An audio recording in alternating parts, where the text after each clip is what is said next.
그렇다면 우리는 그게 수익이 발생했다라고 해요. 우리 흔히 말하는 공짜. 나한테 그냥 뭔가가 들어온 거 있죠? 득이 된 거. 그걸 우리는 수익이 발생했다라고 이렇게 표현을 할 거예요.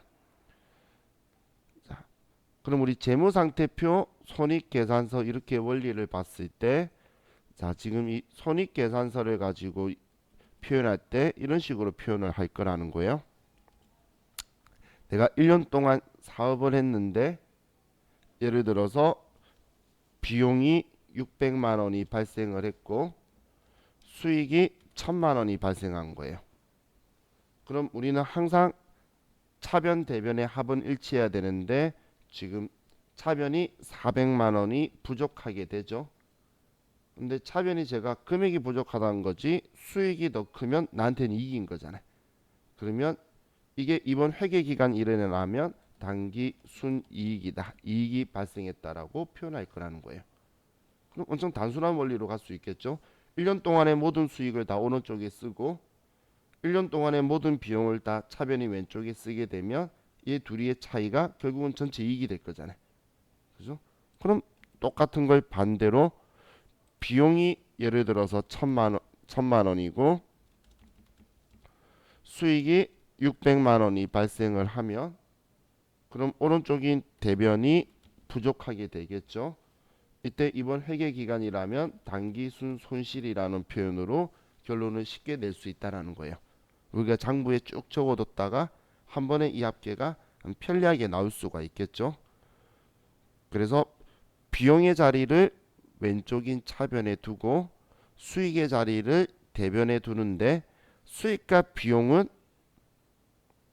결과론적인 거지 원인이 아니에요.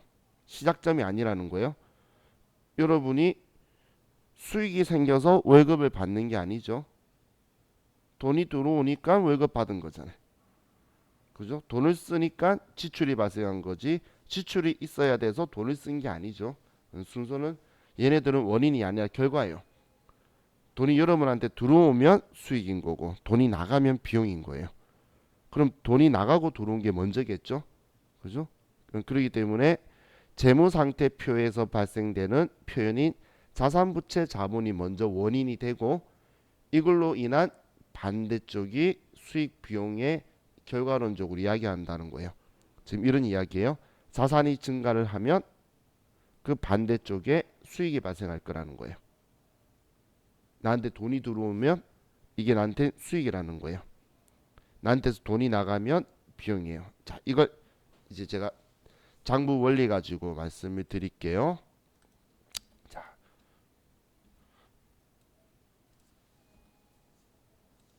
자 보면 자,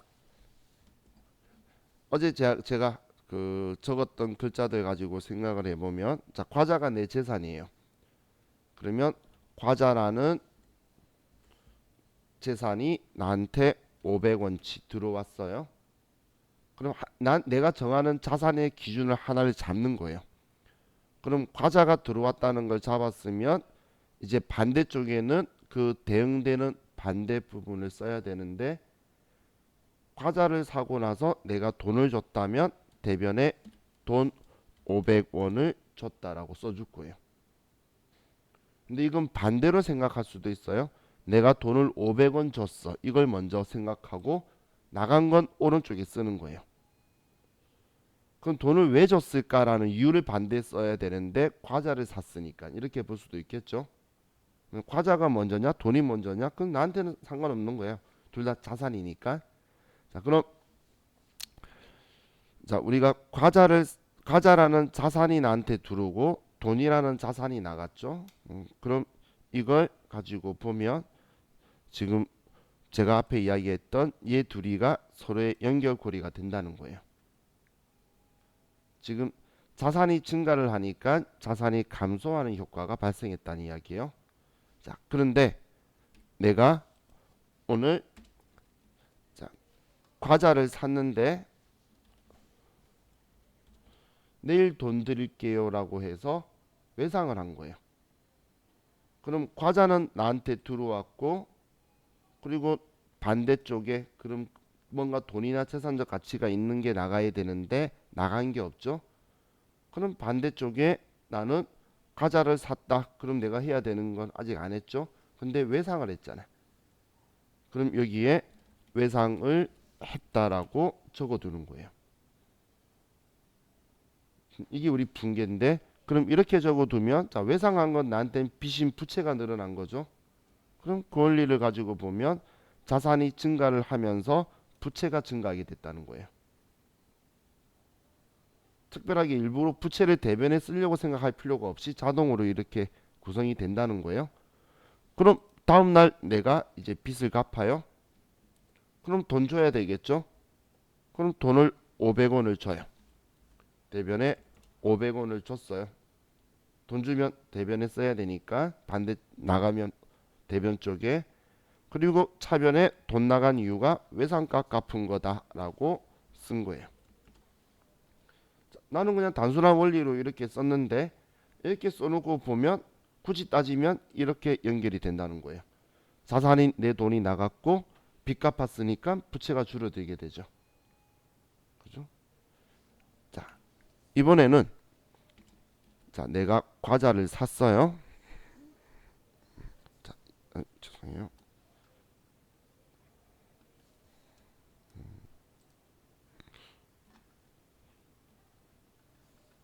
우리가 칠판으로 했으면 제가 엄청 많이 쓰고 있었을 건데. 자, 과자를 샀는데 500원치. 그 가게 아주머니가 기분이 좋아서 그런지 그냥 가지고 가래. 그럼 내 입장에서는 공짜가 되었죠. 그럼 반대 그 결과적인 내용을 써야 되니까, 그럼 공짜다라고 500원 이렇게 썼어요.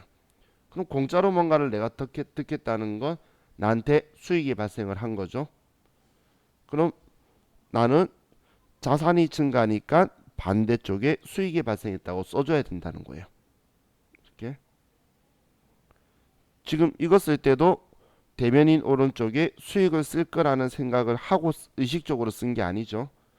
나는 지금 나에게 뭔가 재산적 가치가 있는 게 들어왔는데, 반대쪽에 내가 뭔가 들어왔으면 돈을 주거나 아니면 나중에 갚아야 되거나 해야 되는데, 그렇게 하지 않아도 되니까 나한테는 수익이 발생을 한 거예요.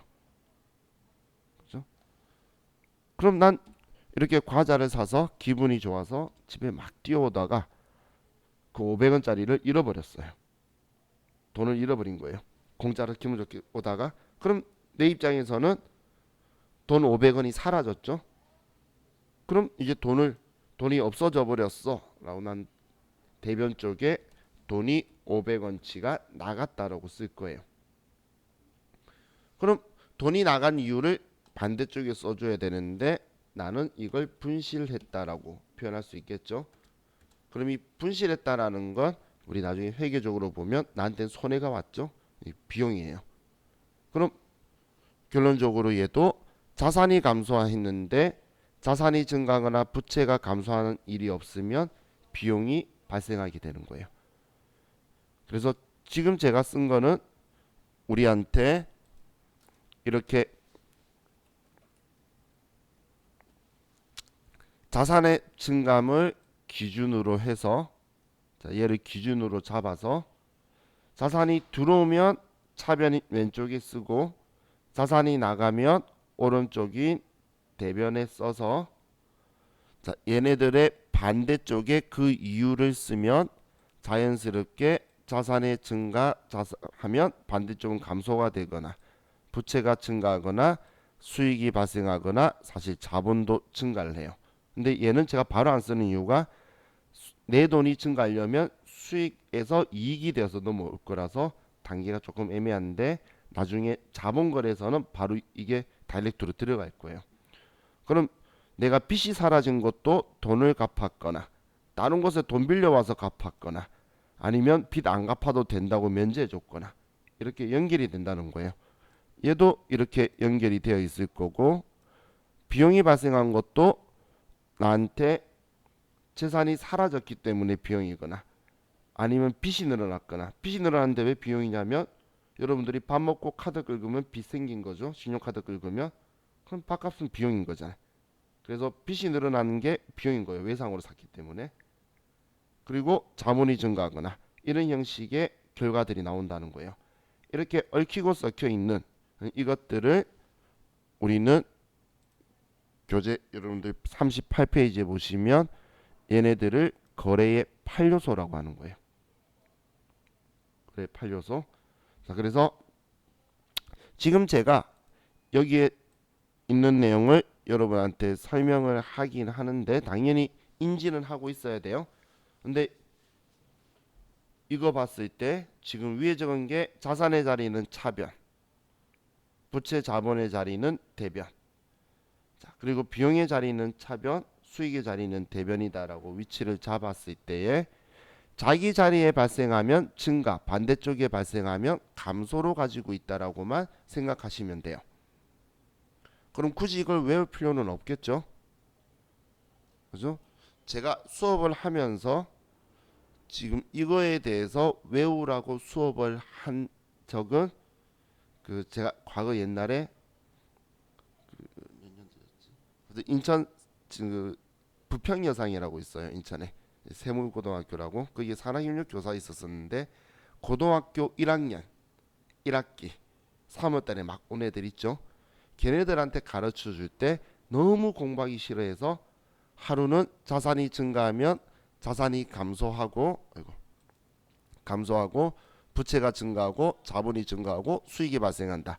이것만 40분 동안 가르쳐줘요.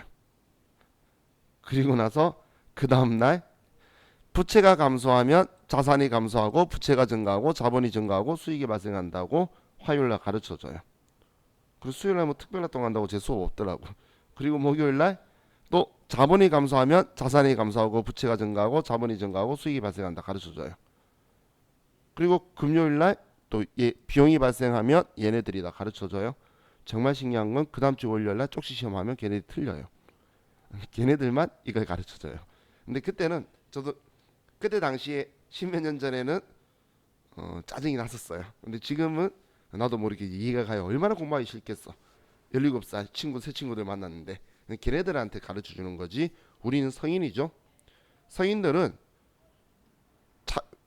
자산의 자리가 차변이고 부채 자본 자리가 대변이다라고 인지하시고 자기 자리에 있으면 증가, 반대쪽에 가면 감소다. 이것만 이해하시면 그 다음 얘네들은 신경 쓸 필요가 없더라고.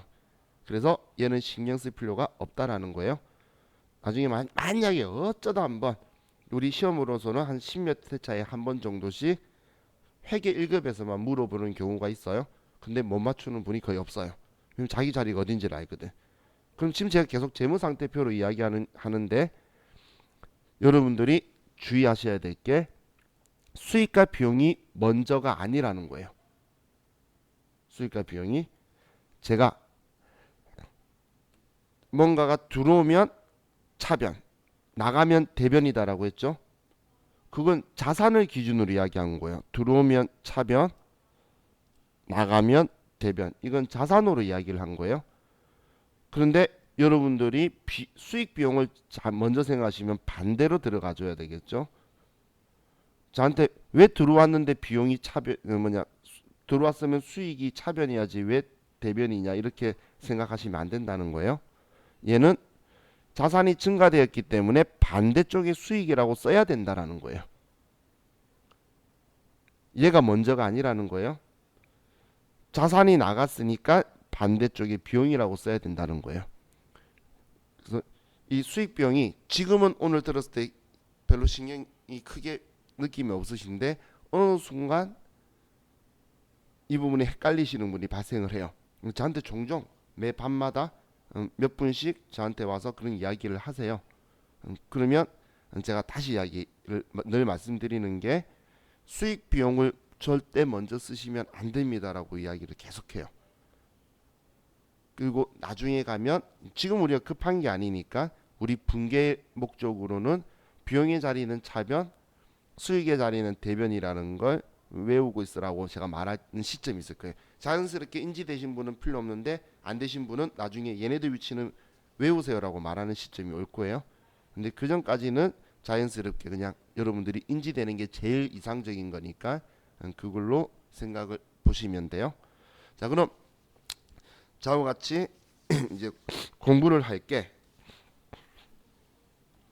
당연히 분계를 하긴 할 건데 우리가 쓸 때에 장부에 이렇게 과자다, 돈이다, 공짜다, 외상이다, 뭐 분실이다 이렇게 쓰지는 않겠죠. 그럼 이걸 이제 우리가 장부에도 쓰고 외부 이용자도 열람했을 때 볼 수 있는 그런 용어로 이제 통합을 하거나 세분화시켜서 쓸 거예요. 그걸 우리는 계정 과목 혹은 계정이라고 하는데 그 계정 과목들을 제가 이제 하나씩 하나씩 어떨 때 쓰는 거다라고 설명을 하면서 계속 분계하면서 차변 대변 쓰는 걸 여러분들한테 적응을 시켜 드릴 거예요. 자, 그럼 지금 우리 교재에서도 아래 그래서 계정이라는 것 표현을 하고 계정 과목은 우리가 흔히 직원들한테 밥을 사주든 회식비를 주든 직원 학원비를 대주든 직원 교통비를 주든 직원한테 해주면 우리 일상생활에서 복리후생 좋은 회사네 이런 표현을 하죠. 그럼 회사에서도 돈 주고 들어오는 게 없으니까 복리후생비라고 전부 다 똑같은 계정 과목이라는 걸 정해서 쓰는 거예요. 그럼 우리는 이렇게 인지를 하는 거예요. 직원들한테 뭔가를 해주면 복리후생비라고 쓰네. 이런 용어들을 인지해 가면 되는 거예요. 직원이 밥 먹으면 직원 밥값을 회사가 내주면 복리후생. 직원이 거래처 직원하고 밥 먹는 돈을 우리가 부담하면 접대. 이런 식으로 표현을 써주는 기준점을 여러분들이 잡으시면 돼요. 기준만 잘 잡으시면 계정 과목은 어려운 게 아니에요. 자, 그럼 우리 분계와 분계장이라고 적혀 있는데, 자, 분계는 지금 저와 같이 계속 볼 거고, 이제 분계장이다. 다음 페이지에 전기다. 우리 다음 페이지에 적혀 있는 얘네들은 장부인데, 우리는 전산을 가지고 하기 때문에 이거에 대해서는 지금 우리는 별도로 따로 공부할 필요가 없어요. 옛날 저는 부기 시절에는 당연히 분계 가르치고 바로 같이 전기 가르치고 계절별 원장 작성하는 걸 바로 가르쳐 줬어요. 그런데 우리는 왜 공부할 필요가 없다라고 말하냐면 분계라는 것만 하면 컴퓨터가 나머지 뒤는 다 만들어줘요. 전부 다 만들어져 버리기 때문에 우리는 만들어진 그 장부를 활용하는 것만 자고 공부할 거예요. 장부들을. 그럼 이렇게 쓰니까 저렇게 만들어지는구나. 근데 여기에서 우리가 조금 분계가 부기 때보다 어려운 건 뭐냐면 그럼 뒤쪽에 다른 장부든 재무제표든 이게 한 번에 다 만들어지도록 우리가 정보를 다 제공해 줘야 된다는 거예요. 컴퓨터에. 이 돈은 어디 거래처 거다. 어디에 받아야 되는 거다. 어떻게 된 거다라는 걸 컴퓨터에 사인을 다 보내줘야지 컴퓨터가 장부를 전부 다 한 번에 다 만들어 주겠죠. 그래서 어떤 정보를 써서 만들어 줘야 되는지 그런 것들을 자고 공부를 할 거예요. 그래서 이 부분에 대해서는 나중에 저와 같이 이제 장부도 볼 줄 알고 그 뒤에 결산도 할 수 있는 상황에 와서 얘네들을 보면 제가 말하는 왜 이 사람이 이걸 이야기하나 이미 다 아는데라는 생각 하실 거예요. 그래서 그 부분은 그때 보시면 될 거예요. 자, 그래서 이제 우리 본격적으로 수업 내용 들어가는 게 이제 48페이지예요. 48페이지로 가시고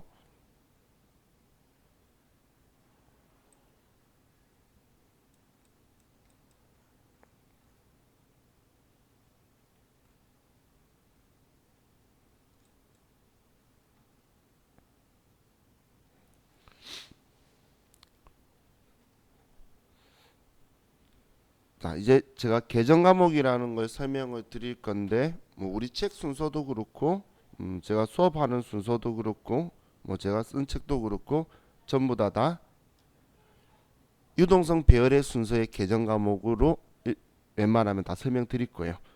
그리고 설명은 항상 자산, 부채, 자본, 수익, 비용 순으로 계정 과목도 설명을 드릴 거고 그럼 자산도 유동성 배열 순서니까 당연히 유동자산, 그 중에 당좌자산, 그 중에 제일 유동성이 빠른 현금이라는 글자를 먼저 가지고 볼게요.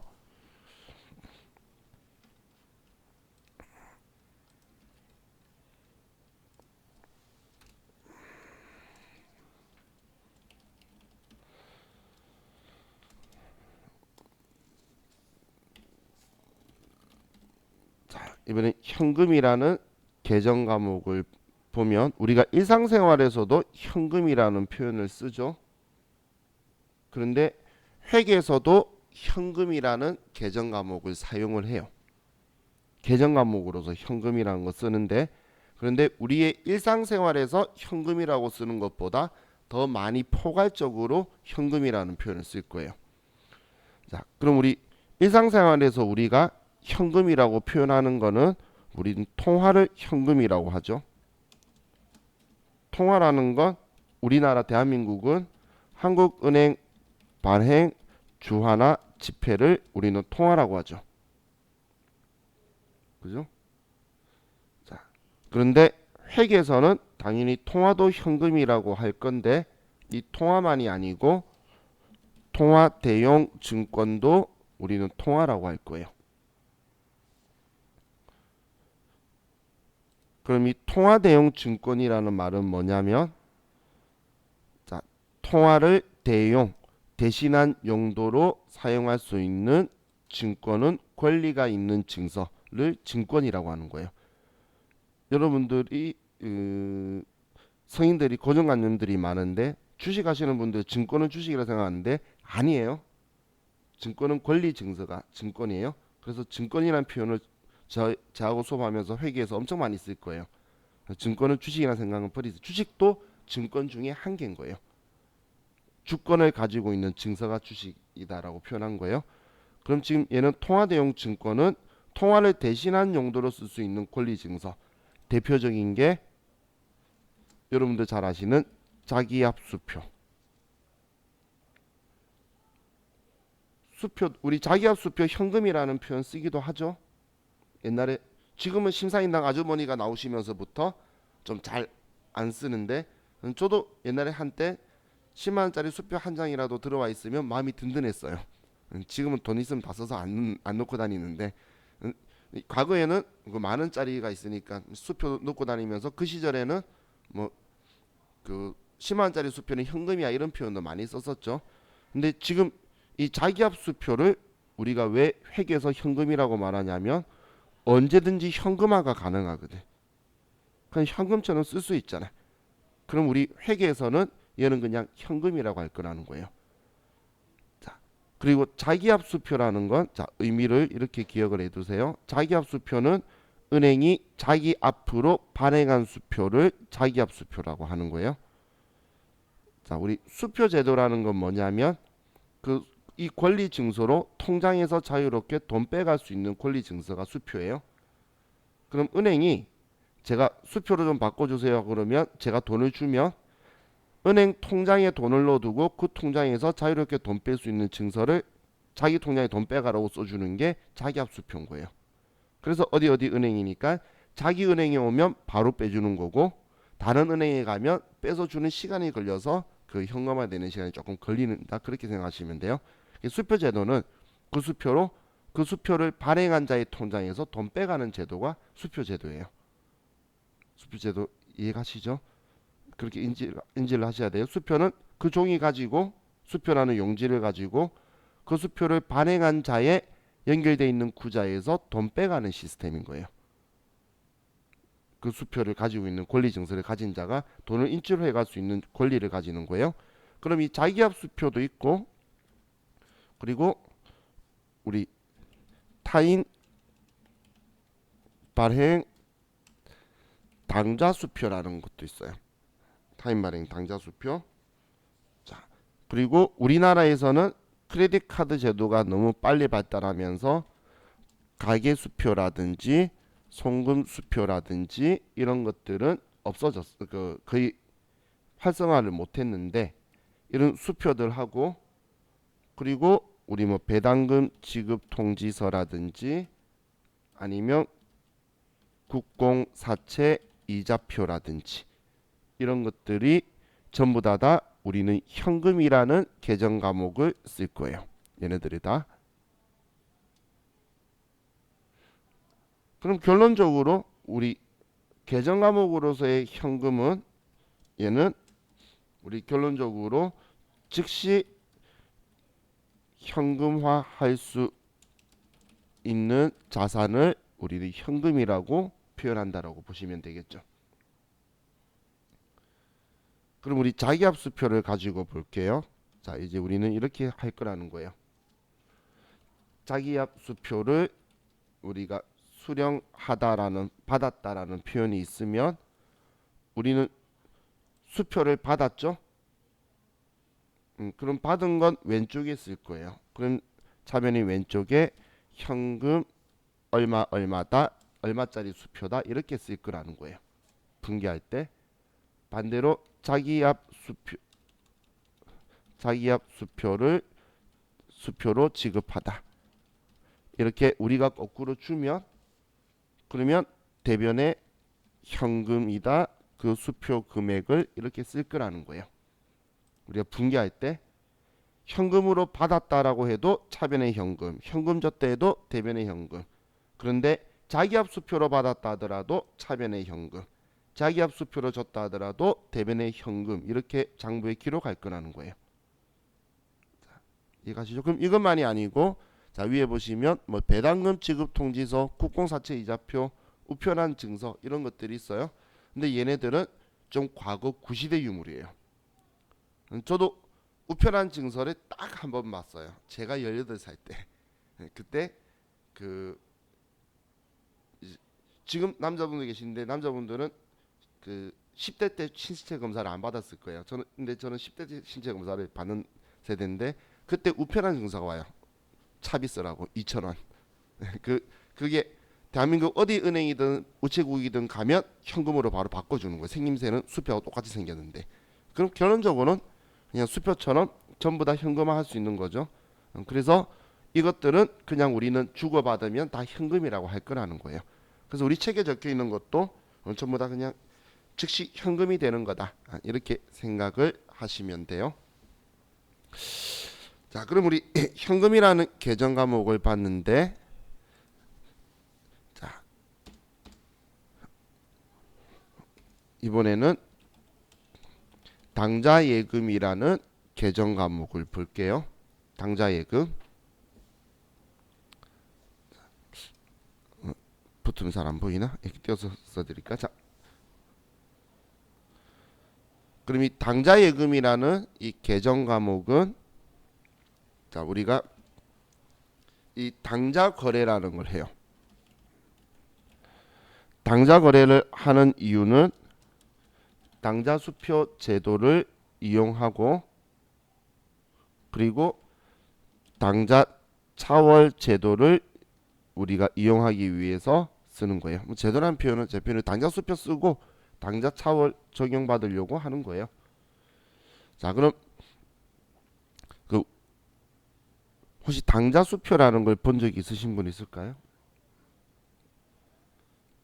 기업 간의 거래에서는 당좌 거래를 많이 해요. 근데 우리가 컴퓨터에 쓸 때, 우리 어제 재무 상태표 쓸 때 처음에 저하고 같이 현금을 F2번 누르고 쓰고 그리고 나서 당좌 예금을 한글로 두자 당좌라고 쳐봤고 그 다음 이제 보통 예금을 103번 쳐봤었죠. 어제? 근데 지금 이 코드 번호가 현금화가 빠른 유동성 배열의 순서로 되어 있는데 보통 예금보다도 현금화가 빠르다는 거예요. 이 당좌 예금은 얘는 사용이 기업들이 사용할 때에 엄청 용이하게 쓸 수가 있고 지금 제가 여러분한테 물건을 사는데 제 통장에서 이체해 주는 것보다 제가 수표 발행해 주면 그 수표로 여러분이 제 통장에서 돈을 빼가는 형식이다라고 보시면 돼요. 그래서 기업이 수표 책을 가지고 있고 신용도에 따라서 책의 한도가 있어요. 그러면 그 수표 책을 가지고 이제 물건을 사면서 수표 발행해서 내 당좌 예금 구좌에서 돈을 빼가는 형식인 거예요. 그럼 편리하겠죠? 그럼 편리한데 그럼 당좌 차월이라는 건 뭐냐면 내 통장 한도가 부족하면 어떻게 그럼?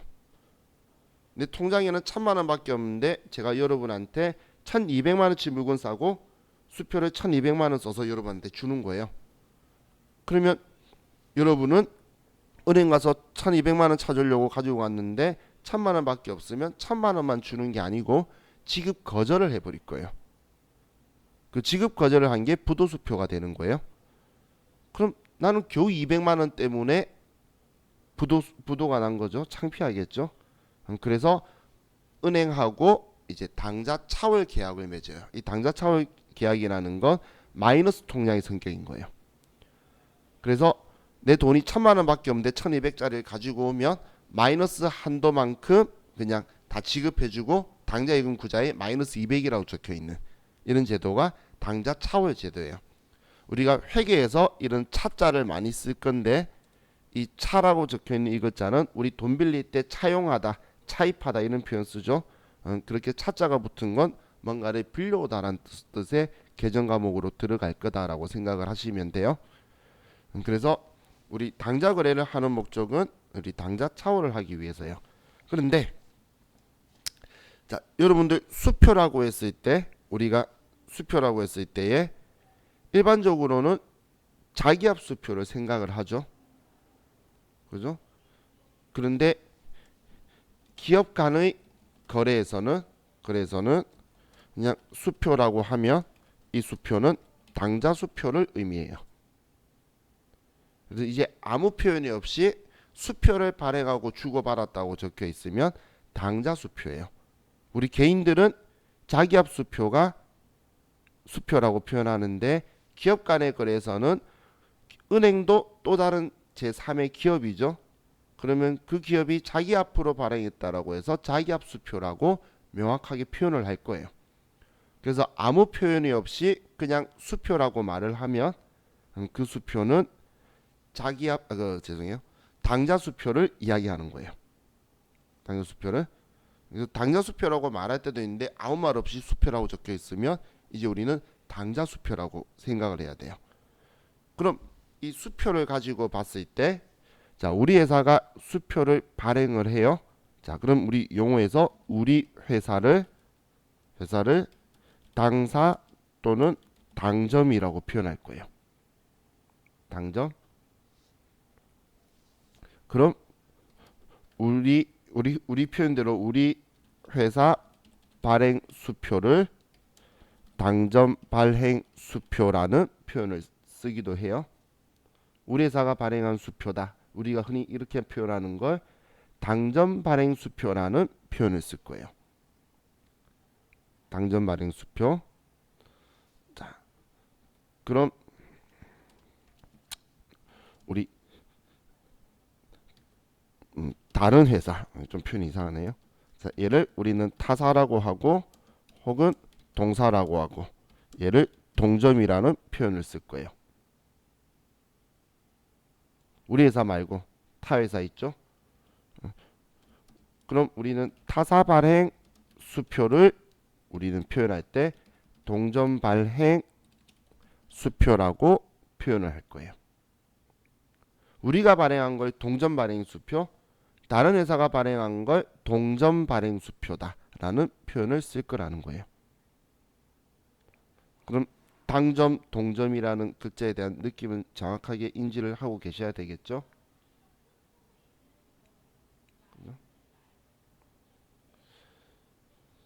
자, 그럼 이제 제가 우리 회사가 발행한 수표를 주고받는 경우하고 다른 회사가 발행한 수표를 은행 안 가고 계속 주고받고 있는 경우를 가지고 이제 설명을 드릴 건데 자, 우리 지금 시간이 50분 다 됐으니까 좀 쉬었다가 이제 이 다음 시간에 그걸 하도록 할게요. 자, 쉬었다 합시다.